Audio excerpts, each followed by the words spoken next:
April 12, 1945. A German prisoner transport truck skids to a halt in the mud outside a converted schoolhouse in western Germany. The tailgate drops. American soldiers shout orders nobody understands. And from the back of that truck, a young woman falls. Not from a bullet, not from a bomb. From a hand that has been rotting for 3 days. Her name is Helga Weiss. She is 23 years old. She was a telegraph operator for the Wehrmacht, one of thousands of young German women who kept the dying Reich's communication lines alive while the world burned around them. 3 days ago, a supply truck overturned during the chaos of retreat and crushed her right hand beneath its weight. The fingers are swollen to twice their normal size. The skin has turned purple, then black. The smell has already begun that specific, unmistakable smell that every soldier and nurse in 1945 knew meant one thing and one thing only: amputation or death. Usually both in that order. The other prisoners in the truck had been watching her hand for 2 days. Nobody said much. Nobody needed to. An older woman named Gertrude, a former military nurse, had seen enough infected wounds to know exactly what was coming. She leaned close to Helga, somewhere in the long gray hours of transit, and said the words that would haunt Helga for the rest of her life. When the Americans see this, they will not waste medicine on a German. They will take out a saw and remove it. That is what they do to prisoners. Helga believed her. Of course she believed her. For 6 years, the propaganda machine of the Third Reich had been feeding every German the same story in 1,000 different forms. Americans were savages. They tortured prisoners. They let the wounded die slowly and enjoyed the process. They had no mercy because mercy was weakness, and weakness was for the defeated. Now Helga was the defeated, and her hand was already halfway to dead, and a red-haired American soldier with freckles across his nose was shouting something she could not understand, while another man in olive drab came running across the mud toward her. She tried to pull away. She was too weak. The world tilted sideways. "No," she whispered in German. "Please, no." The building they carried her into had been a school. The Americans had converted it into a field hospital in the final weeks of the war, when the front lines were moving so fast that every building was a potential operating room. The hallways that once smelled of chalk and children's lunches now smelled of antiseptic and blood and something sharp and chemical that Helga could not identify.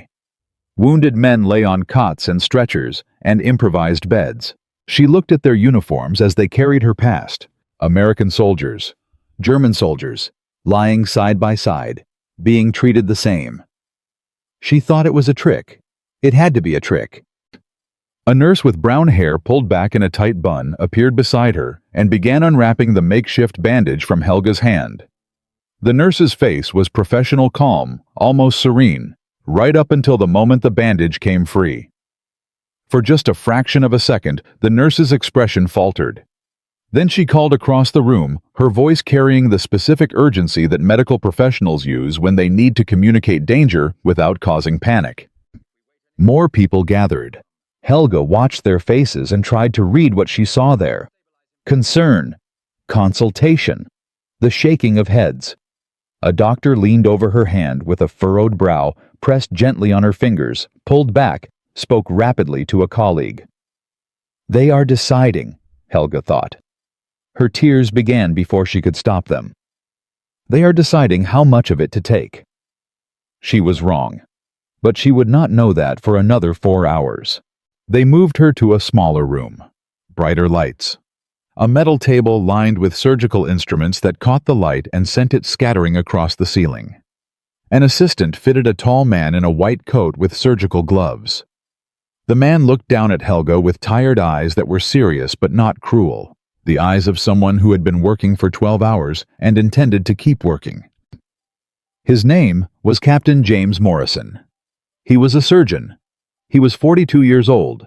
He had graduated from Ohio State University College of Medicine in 1928, spent years in private practice in a small Ohio town where he delivered babies and set broken bones and treated the same families season after season until the war came and took him away from all of it. He had been in Europe since 1944. He had operated through artillery barrages. He had worked on a table that shook while bombs fell a mile away.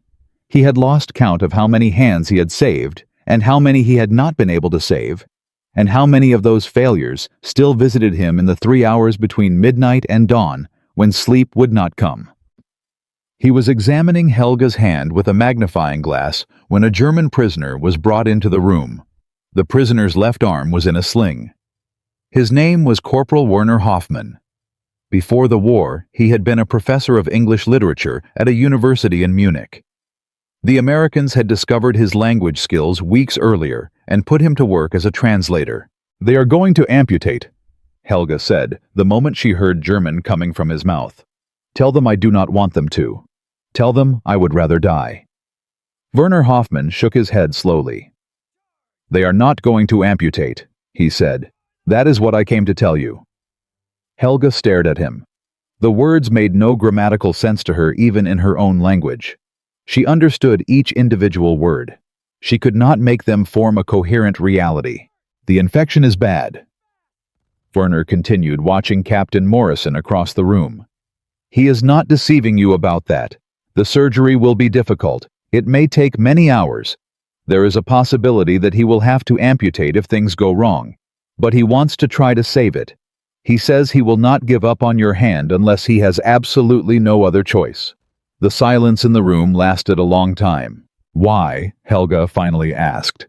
"I am the enemy. I am a prisoner. I am nothing to him." Werner translated. Captain Morrison looked up from his examination for the first time. He met her eyes and spoke slowly, giving Werner time to carry each sentence across the language barrier. "He says you are not his enemy. You are his patient. He says he took an oath when he became a doctor. An oath to help anyone who needs healing, regardless of who they are or where they come from. He says your hand does not know what country it belongs to. It only knows that it is injured and needs to be repaired." Helga had heard many speeches in her 23 years. She had heard generals speak about sacrifice. She had heard politicians speak about destiny. She had stood in crowds and listened to voices amplified by stadium speakers promising glory and greatness and the triumph of a chosen people. She had never heard anyone say anything that sounded quite like this. "Tell him I am grateful," she whispered. "Tell him I do not understand it, but I am grateful." Morrison nodded once. Then he began. The next 4 hours were unlike anything Helga had experienced, and she had experienced the bombing of Hamburg, which killed 45,000 people in a single week in 1943 and turned the city she grew up in into a landscape from someone else's nightmare. She had experienced retreat. She had experienced capture. She had experienced 3 days of worsening pain and deepening fear. But nothing had prepared her for the strange suspended reality of lying on an operating table, watching an enemy surgeon refuse to quit. They gave her something for the pain. Not enough to put her under, completely enough to soften the edges of the world and make the ceiling above her drift slightly out of focus. Through that soft haze, she watched Morrison work with a concentration so total that he seemed to exist in a separate room from everyone else in the room. He cut away dead tissue with scissors so small they looked like something a tailor might use. He cleaned infected areas with solutions that turned dark immediately on contact. He examined each finger individually, pressing and testing, looking for the signs of life beneath the damaged skin that would tell him whether the blood was still moving the way it needed to move. His assistant suggested amputation twice. The first time was approximately 40 minutes into the surgery when the infection in the index finger proved deeper than initial examination had suggested. The second time was 2 hours later when a complication arose that required Morrison to stop, reconsider, call for different instruments, and begin a section of the work over from a different approach. Both times Morrison shook his head and continued. At the halfway point of the surgery, he stopped to stretch his back and flex his fingers. A younger doctor brought him coffee. They exchanged a few words. The younger doctor gestured toward the door, clearly making the case for a break, some food, 20 minutes, to let his hands rest. Morrison shook his head, took a single sip, set the cup down, and turned back to Helga's hand. "What did he say?" Helga asked Werner. Werner's voice carried something in it that sounded like disbelief. "He said he cannot leave now. He said your hand has finally started to respond to the treatment, and if he stops, all the progress will be lost. He said he will finish what he started." Helga turned her face away from the lights. She did not want anyone to see what that sentence did to her. She had been taught her entire adult life that this man was a monster. She was lying on a table, watching him choose exhaustion over rest, because stopping would cost her a hand he had never promised her he could save. The most difficult 30 minutes came near the end. The infection in the index finger was the worst of it, a deep contamination that had traveled further into the tissue than anything else Morrison was dealing with. Helga watched his face during those 30 minutes, and she could read his concentration even without understanding a single word he said. He bent close. He called for additional instruments. He worked in a silence so focused that the other people in the room seemed to hold their collective breath, as if noise itself might break whatever fragile progress he was making. He did not give up on that finger. 4 hours and 17 minutes after he began, Captain James Morrison stepped back from the table and nodded to himself, the small private nod of a man checking a completed calculation against the original problem. He spoke to Werner without taking his eyes off Helga's hand. Werner translated his voice quieter than it had been all afternoon. "Nay. He says he has done everything he can. The infection was severe and the damage was significant. But he believes that if you are careful and follow the recovery instructions precisely, you will keep your hand. All 5 fingers." Helga broke completely. The crying that came out of her was not the quiet, controlled weeping she had managed to maintain through 3 days of pain and fear. It was the kind of crying that shakes the whole body, that comes from a place deeper than the lungs. She tried to speak and found no words. She tried to thank him and found only more tears. Captain Morrison watched her for a moment. Then he reached out and gently placed his hand on her shoulder. He said something quietly, something Werner did not translate. The gesture required no translation. It was the specific gesture of reassurance that crosses every language and every border and every war. The human reflex to place a hand on someone who is frightened and say without words that the frightening part is over now.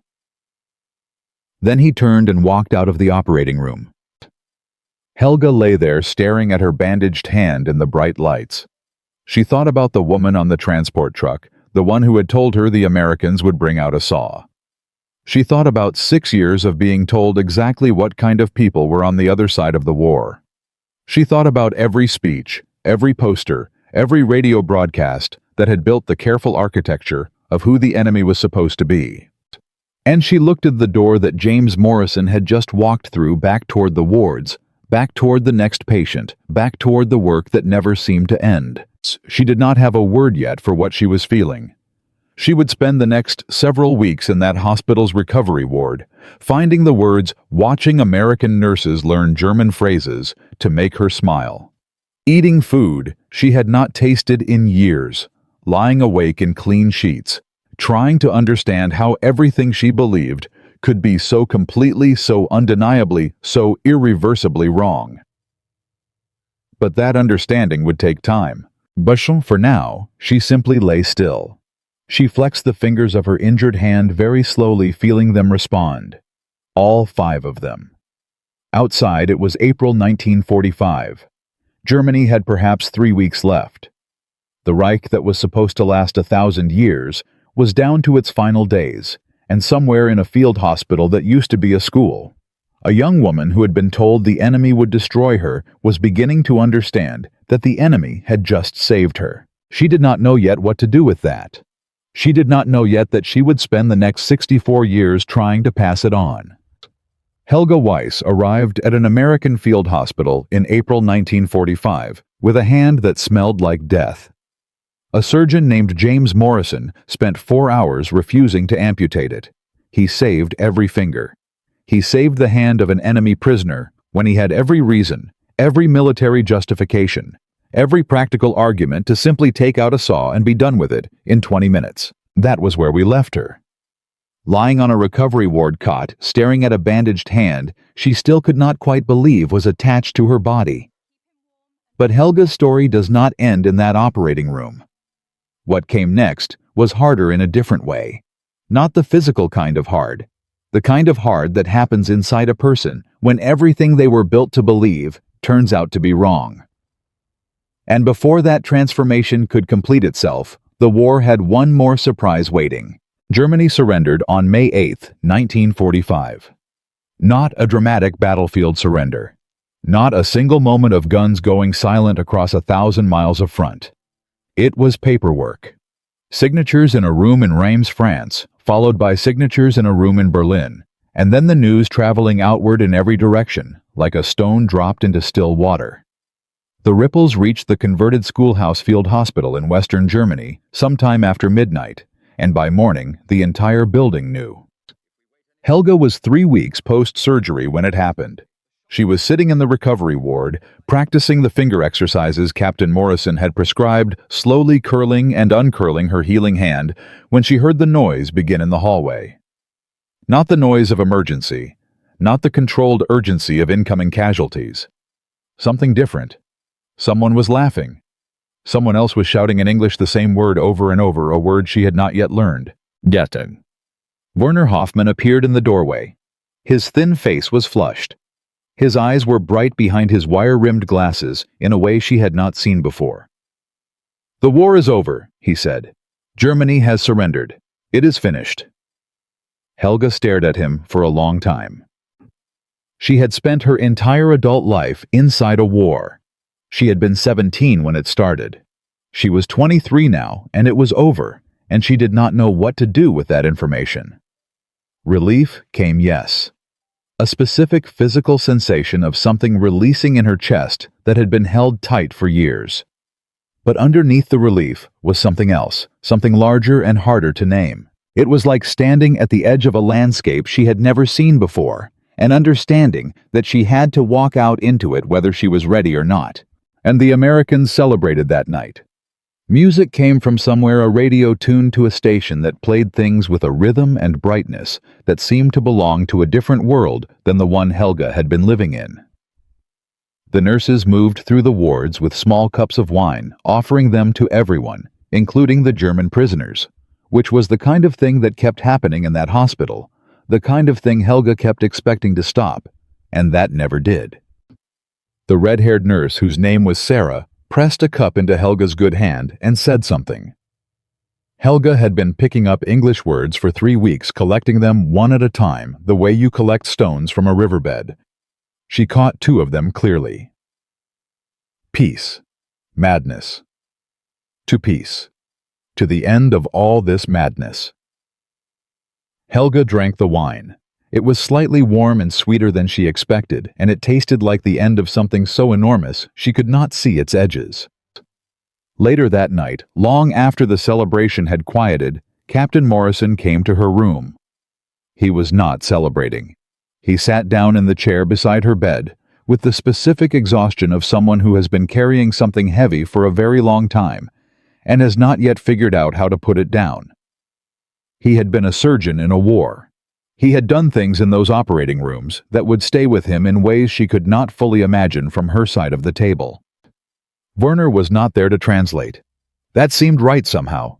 Some conversations do not need translation. Morrison reached out and gently took her healing hand in both of his. He examined it the way he had done every day during her recovery, checking each finger, testing the flexibility of each joint, reading the progress of the healing in the texture of the skin and the strength of the grip. Then he looked up at her and nodded. He said one word. Good. That single word, spoken in a language she barely knew, carried everything. The surgery had worked. The hand was good. After everything, after all the fear and the infection, and the 4 hours on that table, and the 3 weeks of painful exercises, the small miracle had held. Helga looked at her hand. Then she looked at him. She thought about the woman on the transport truck. She thought about 6 years of being told exactly what kind of people the Americans were. She thought about every layer of the architecture of hatred that had been built inside her carefully and systematically from the time she was old enough to attend a rally and wave a flag. And she thought about this man who was tired and human, and full of a grief she recognized even across the language barrier, who had spent 4 hours saving the hand of someone he had never met, and who had every institutional justification in the world for not bothering. "Thank you," she said in her broken English. The words came out clumsy and small. "Thank you for my hand. Thank you for everything." Morrison smiled, the same tired smile. He patted her hand gently and stood up to leave. "Bye." At the door he paused and turned back. He spoke slowly, choosing words she might understand, letting the simpler ones land clearly. She did not catch every word. She caught enough. He said something about hands that build and hands that destroy. He said something about choosing which kind of hands we want to have. He said something that sounded like the word hope. Then he was gone. Helga lay still in the dark for a long time after that. Outside she could hear the hospital settling into its nighttime rhythms. Footsteps. The murmur of voices. The distant sound of trucks on roads that were no longer carrying soldiers toward a front that no longer existed. She picked up the small diary she had been keeping since her second week in the hospital and wrote for a long time. "I was told the Americans would cut off my hand," she wrote. "Instead, a man I had never met spent 4 hours saving it. I was told they would starve me and beat me and let me die slowly because I was the enemy. Instead, they gave me clean sheets and chocolate and a nurse who learned German words to make me smile. How can everything I believe be so completely wrong? I think of my brother who died on the Eastern Front. I think of my father who lost everything when Hamburg burned. I think of all of it, every sacrifice, every death, and I ask myself what it was for. If the enemy is simply people, if they are just human beings trying to do their jobs and keep their oaths and go home to their families, then what was any of it for? I have no answers. I have only questions. But I know one thing. I cannot hate these people. I cannot hate Captain Morrison, who saved my hand when he had no reason to. I cannot hate the nurse who taught herself German to make a prisoner smile. Perhaps hate was always the wrong answer. Perhaps it was hate that brought us to this place. And perhaps the only way forward is to let it go." She closed the diary and stared at the ceiling. She was 23 years old. The war was over. And the person she had been before that truck overturned on a muddy road in April was gone, replaced by someone she did not yet fully recognize. The recovery continued. Letters arrived from home delayed and censored, carrying news of a Germany she could barely picture. Her mother wrote from Hamburg, describing a city of rubble where people lived in basements and searched through debris for pieces of their former lives. Her sister wrote from Berlin, where the Soviet occupation had introduced new varieties of fear to replace the old ones. "We are surviving," her mother wrote, "but barely." Helga read these letters in a warm hospital bed, her stomach full, her wounds healing under careful professional attention. The guilt that rose in her was specific and physical. How could she accept this kindness while her family scraped through ruins? How could she let herself be comfortable while the country that had created this entire catastrophe was drowning in its consequences? And how at the same time could she hate the people who were keeping her alive? The contradiction had no resolution. She stopped trying to resolve it and started trying to simply hold both things at once. The guilt and the gratitude. The grief for what Germany had lost and the growing understanding of what Germany had done. The love for her family and the impossible reckoning with what her country's choices had cost the rest of the world. Werner Hoffmann found her crying in the courtyard one afternoon, sitting alone with her diary open on her lap and no words coming. He sat beside her without speaking and waited. "How do you do it?" she finally asked. "How do you accept all of this without going mad?" He was quiet for a long time, watching a bird move along the top of the courtyard wall. "I think we have a choice," he said. "We can spend the rest of our lives angry, hating the Americans for winning, hating ourselves for losing, hating the world for being different than we were told it was. Or we can accept that we were wrong, that we were lied to, that we believe things that were not true, and we can try to build something different. How do you build anything when everything has been destroyed? One piece at a time. One day at a time. He looked at her hand. Someone built that, you know. Someone spent 4 hours putting it back together when they could have taken 20 minutes and a saw. That is building. That is someone choosing creation instead of destruction. And if one exhausted American surgeon can make that choice for one German prisoner, then perhaps there is still something worth believing in. Helga looked at her hand, at the scars that would never fully disappear, at the fingers that were slowly, painfully, stubbornly learning to work again. She did not have an answer for him. Not yet. But something in the question itself felt like solid ground, the first solid ground she had found in years. The day she was discharged, Sarah, the red-haired nurse, pressed a photograph into her good hand. The nursing staff of the hospital gathered in front of the building, squinting into the spring sunlight. Sarah in the front row. Captain Morrison to one side, his white coat slightly rumpled, his tired eyes crinkling at the corners in something that might have been a smile. Helga looked at the photograph for a long time. She did not see Morrison before she left. He was in surgery, someone told her, saving another life. She understood. That was who he was. That was what he did. He did not need goodbyes. He just needed to keep building. As the truck pulled away, she flexed her healing hand in the morning light. All 5 fingers moved. Slowly, and with effort, and with the pull of new scar tissue. But they moved. She did not know yet that she would spend the next 60 years trying to find him. She did not know yet that she would teach thousands of students, raise 3 children, and build an entire life on the foundation of what she had learned in that converted schoolhouse. She did not know that in 1967 she would finally knock on a door in Ohio and hold up her scarred hand to the man who had saved it. She knew only one thing with any certainty as the hospital disappeared behind her. She would use this hand to build. She did not know what yet, but whatever she built, it would not be built on hate. That much at least she was sure of. Helga Weiss left the American Field Hospital in the spring of 1945 with a scarred hand and a destroyed belief system. A surgeon named James Morrison had spent 4 hours rebuilding one, and the other had come apart on its own, dismantled piece by every act of kindness she witnessed in those 2 months. She was transferred to a prisoner of war camp, then repatriated to Germany in the autumn, returning to a country she barely recognized. Hamburg was rubble.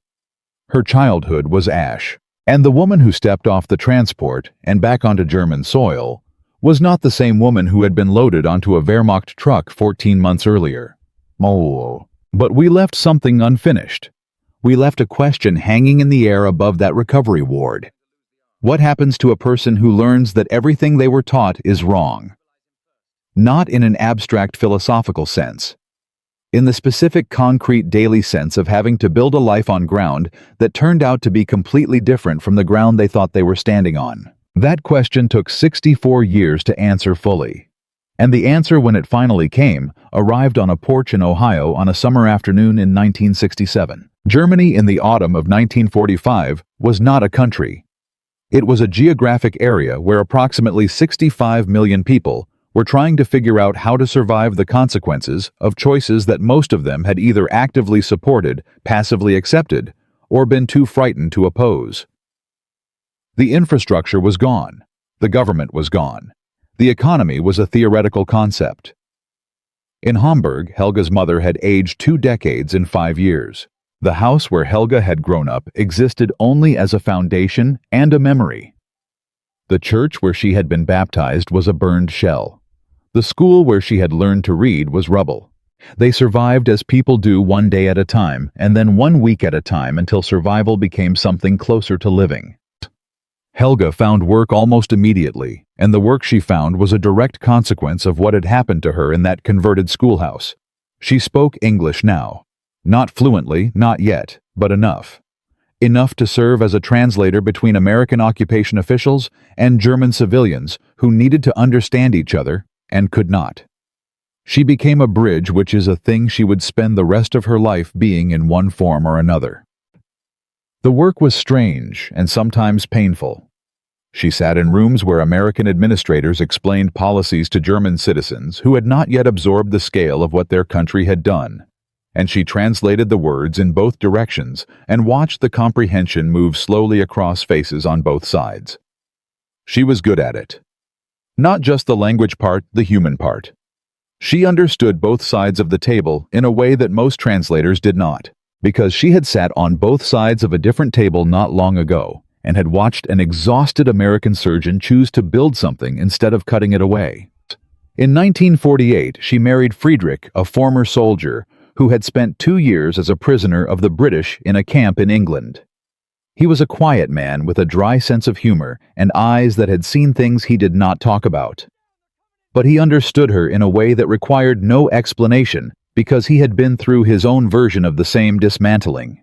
His captors had treated him with a decency he had not expected and could not entirely make sense of, and he had emerged from the experience the same way she had, carrying questions that had no clean answers and a determination to do something useful with the confusion. They were well matched. Thus, in 1952, Helga became a teacher. She taught English to German school children, which meant she spent her working days helping young people learn the language of the country that had not long ago been the enemy. She believed in this work with a specificity that went beyond professional commitment. Language was a bridge. Understanding began with the ability to speak. Every word a German child learned in English was a small brick in something that might eventually add up to a structure strong enough to hold. Her students loved her. They did not know, most of them, the story behind the scars on her right hand. She did not lead with it.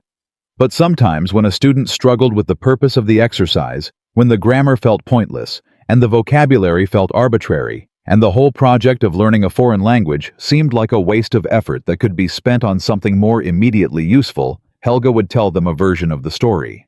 Not the whole version. Not the one with all the fear and the infection and the 4-hour surgery. A shorter version. An American doctor once saved my hand, she would say. He did not speak German.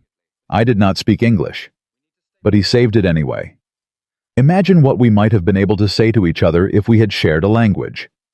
Imagine what you might be able to say if you learned this one. The classroom usually went quiet after that. She wrote letters throughout the 1950s and into the 1960s. Letters to veterans organizations, to military hospitals, to medical associations, to anyone who might help her find one. Captain James Morrison, formerly of the United States Army Medical Corps.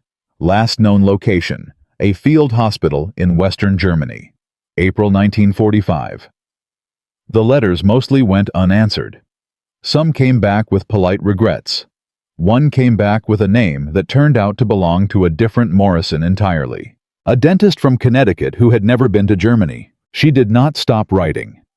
In 1963, a German journalist writing a piece about former prisoners of war heard about Helga from a colleague and came to interview her. The resulting article ran in a Hamburg newspaper and described in detail the story of the surgery and the recovery and the transformation. The article was picked up by a wire service. A smaller version of it ran in 3 American newspapers, including one in Ohio. A retired surgeon in a small town read it over breakfast one morning. He read it twice. He set it down and picked it up again. Then he called a veterans organization and gave them his name and asked them to forward it to the German teacher in Hamburg, who was looking for an American doctor named Morrison. The letter arrived in the spring of 1966. Helga read it standing in her kitchen with her coat still on, having just come home from school. Her hands were shaking by the second paragraph. She sat down on the kitchen floor because her legs stopped working, and she stayed there for a long time, holding the letter in her scarred right hand, reading it again and again until she had it memorized. He remembered her. That was the thing she had not allowed herself to expect. He had operated on hundreds of patients. He had saved hundreds of hands and feet and lives and lost others that still visited him, he wrote in the quiet hours. He had not expected to remember one particular prisoner from one particular April day in 1945. But he did. He remembered her hand, which had been the worst infection he had seen that entire month. He remembered the young German corporal who had translated her fear into English and his reassurance back into German. He remembered the moment 2 hours into the surgery when he had seriously considered whether he was prolonging the inevitable, and had decided for reasons he found difficult to articulate, even now that he was not done yet. "There was something in your eyes," he wrote. "Something that made me want to try harder than the situation technically required. I have thought about that sometimes over the years. I have wondered what happened to you." Dartour. Helga wrote back that same evening. The letter took 4 drafts and was still imperfect when she finally sealed it. She told him about Friedrich and the 3 children and the teaching and the 20 years of English classes and the thousands of students who had learned a language because of a decision made in an operating room in 1945. She told him she had been trying to find him for 2 decades. She told him she had things to say that did not fit in a letter. She flew to America in the summer of 1967. It was her first time on a plane and her first time outside Europe since the war. Friedrich came with her. They flew into Columbus, Ohio, rented a car, and drove to the small town where James Morrison had practiced medicine for 30 years before retiring the previous spring. The house was modest and white with a porch that caught the afternoon light. There was a garden in the front that someone tended carefully, a car in the driveway, a dog barking somewhere inside. Helga stood at the foot of the porch steps and did not move for a moment. Friedrich touched her arm. She walked up the steps and knocked on the door. The man who answered had white hair and walked with a cane and eyes that were the same. Tired, kind, carrying the weight of everything they had seen. He looked at her face and did not immediately recognize it, which she had expected. She was 45 years old. She had been 23 the last time he had seen her, and he had seen her lying down in pain in a different country, in a different world. She held up her right hand, palm forward, all 5 fingers extended. He went very still. "The German girl," he said quietly. "The telegraph operator." They sat on the porch for 3 hours. Helga showed him photographs of the children, the grandchildren, the classroom walls covered in student work, the life that had been built with the hand he had saved. She told him everything: the confusion in the recovery ward, the chocolate, the red-haired nurse named Sarah, learning German words to make a prisoner smile, the letters home that said the Americans are not what we were told, the slow, painful, necessary work of dismantling everything she had believed and finding out what was worth keeping from the wreckage. Morrison listened without interrupting. When she finished, he was quiet for a long time. "I was just doing my job," he said finally. "I took an oath. That is all it was." "It was not all it was," Helga said. Her English was fluent now, smooth from 2 decades of daily use. "It was a choice. You chose to try when you did not have to. You chose to keep going when stopping would have been easier and faster and entirely justified. That is not just doing a job. That is deciding what kind of person you are." Morrison looked at her hand, at the scars that had faded with time, but never disappeared, fine white lines across the knuckles and down the index finger, where the infection had been worst. "Are you glad?" he asked. "That I tried?" The question surprised her. She thought about it seriously before answering. "I am glad every single day," she said, "but not only for the hand. I was already losing the hand. I would have survived without it probably. I am glad because of what happened around the surgery. I am glad because of what I saw in that hospital, because of what it forced me to understand." She paused. "You did not only save my hand, Dr. Morrison. You saved my ability to see clearly.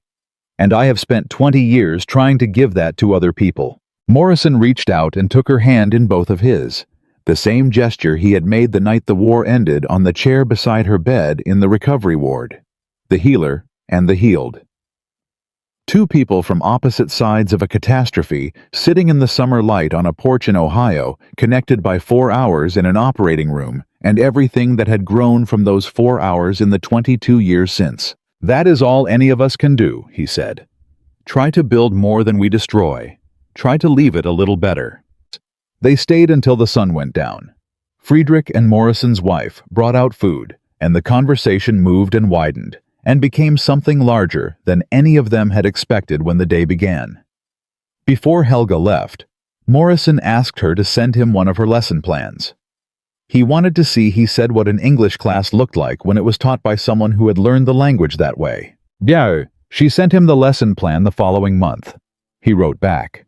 They corresponded for the next 11 years until his death in 1978. He never came to Germany. She went back to Ohio twice more. The friendship that formed between them was not a dramatic thing. It was quiet and consistent and conducted mostly through letters, the same way she had once kept communication lines open for an army, which seemed appropriate somehow. Morrison died in February 1978. Helga received the news by telephone. She sat with it for a day before she went back to school. The next morning, she stood in front of her class of 14-year-olds and told them the full story for the first time. Not the short version, the complete version from the transport truck to the operating table to the porch in Ohio. She told them about the infection and the 4 hours and the word good spoken in the dark on the night the war ended. She told them about 20 years of letters and 2 visits and a friendship built across the wreckage of a war that had tried to make enemies out of everyone. Beso. She taught for 6 more years after that, retiring in 1984. By then, she had taught English to more than 2,000 students. She had no way of tracking what they had done with the language, where it had taken them, what conversations it had made possible. But she thought about it sometimes. She thought about ripples, about a stone dropped into water, and the way the circles move outward past the point where you can see them anymore. 4 grandchildren and 2 great-grandchildren, every one of them a consequence of a decision made in an operating room in April 1945. But we left one question unanswered. What happened to Captain James Morrison after the war ended? What does a man do when he walks out of a field hospital in Germany and goes home to Ohio and tries to pick up a life that the war interrupted? What does a surgeon carry with him from an operating table in a converted schoolhouse into 30 years of peacetime practice in a small American town? The answer is quieter than you might expect, and more complicated. Morrison was discharged from the United States Army in September 1945.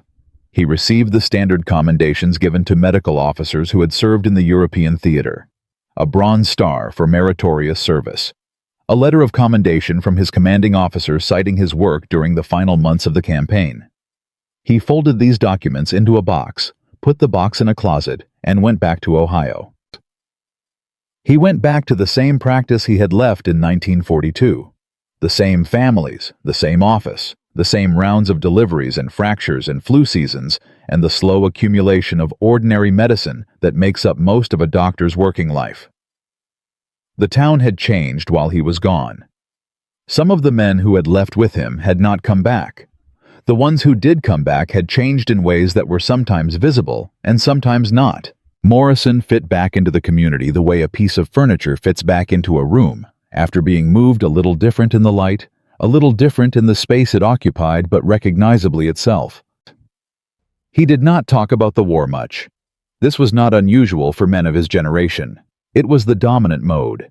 You came home, you worked, you raised your family, you did not elaborate. His wife Eleanor knew he had nightmares sometimes. She knew there were nights he got up and sat in the kitchen until the light came and did not explain why. She did not press him. That was also the dominant mode. What Morrison did carry visibly and consistently was his practice. He was a meticulous doctor. His patients remembered him as someone who took more time than the situation usually required, who asked the extra question, who followed up when other doctors had moved on. His nurse of 20 years, a woman named Patricia, who had worked with him from 1948 until his retirement in 1966, said in an interview decades later that she had never seen him give up on a case when there was still something that could be tried. She said it as if it were simply a professional characteristic, a feature of his working style. She did not know at the time of the interview the specific history behind it. In 1963, the Hamburg newspaper article about Helga reached Ohio, and Morrison read it at his kitchen table on a Tuesday morning before leaving for the office. He read it twice. He recognized her. Not her face, which he had not seen in 18 years, and which the article described rather than pictured. He recognized the hand. He recognized the description of the infection and the 4-hour surgery, and the German corporal who had translated between them. He recognized the story because he had been in it. He called a veterans organization that same morning and gave them his name and asked them to forward it to the German teacher in Hamburg. And what he did not do, and this is the detail that matters, is tell anyone in his life that he had done this.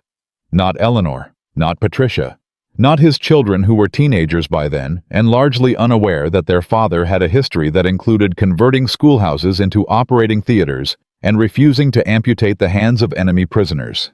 He simply made the call, went to work, came home, and waited.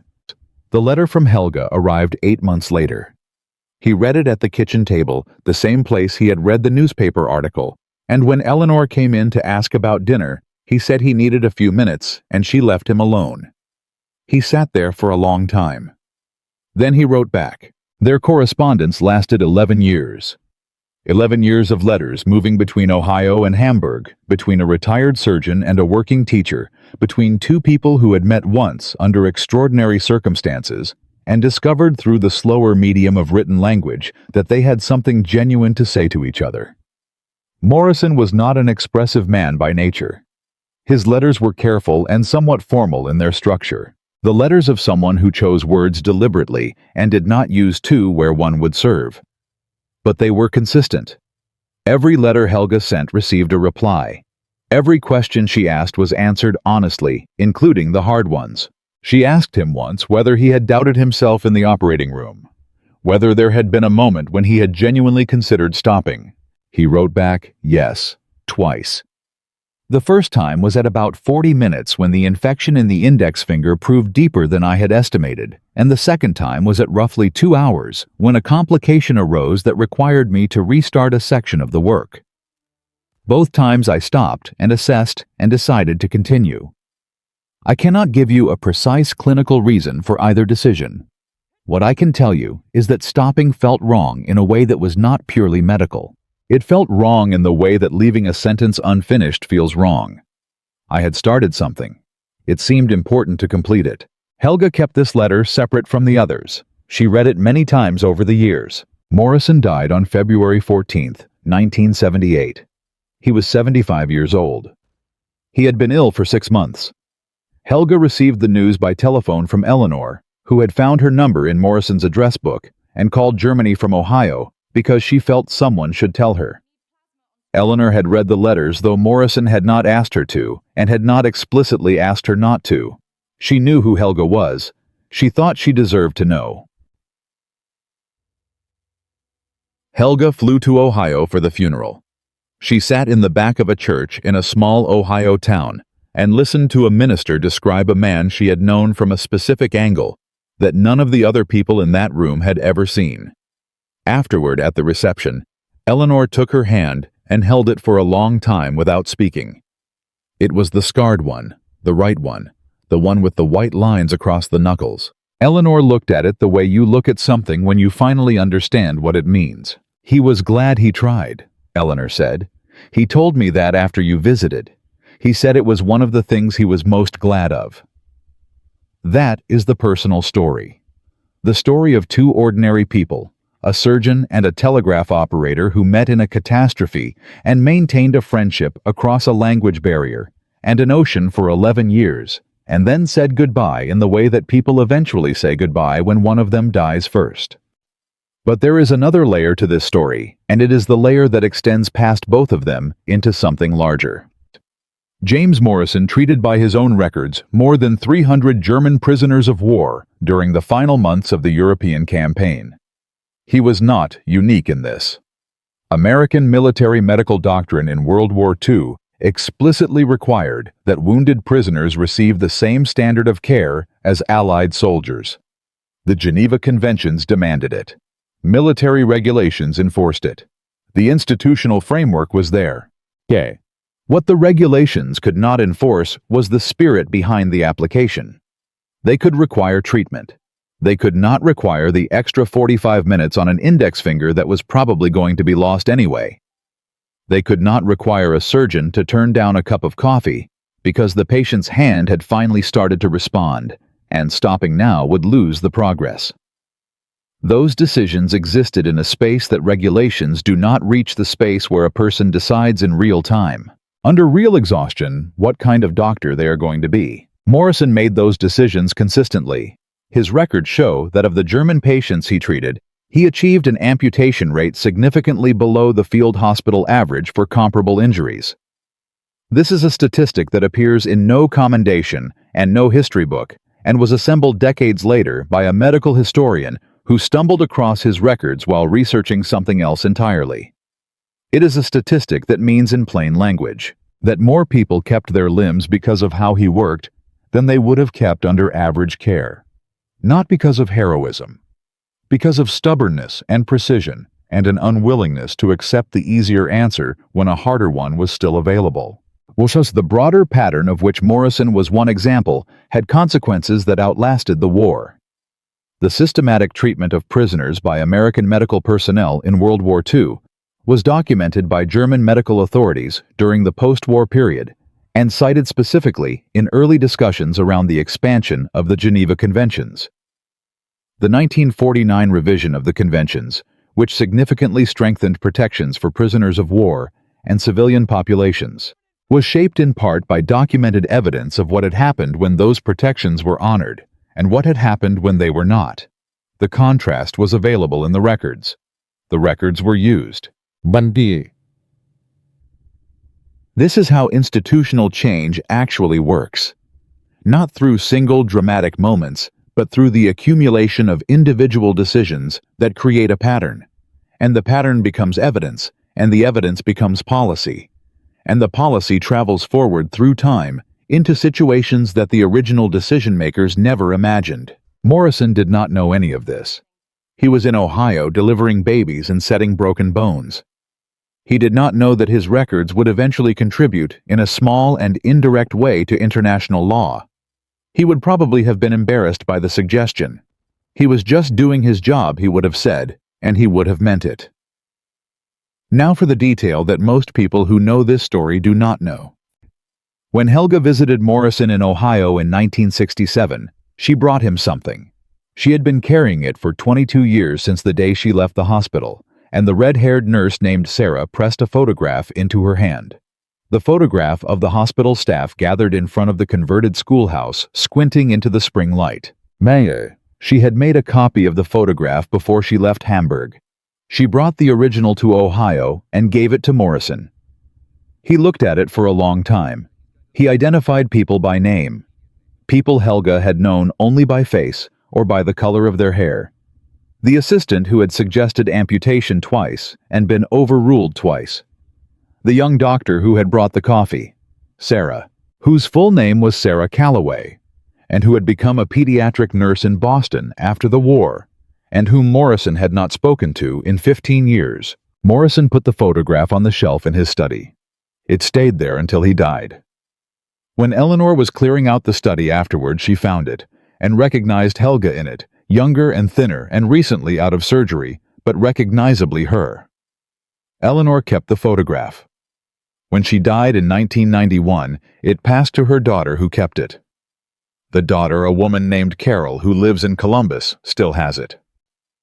She has the photograph, and she has the box of letters, all 11 years of them, the careful formal Ohio letters, and the more expansive Hamburg, replies the exchange between a doctor who chose words deliberately and a teacher who had spent 20 years learning that language was a bridge. Carol has read them.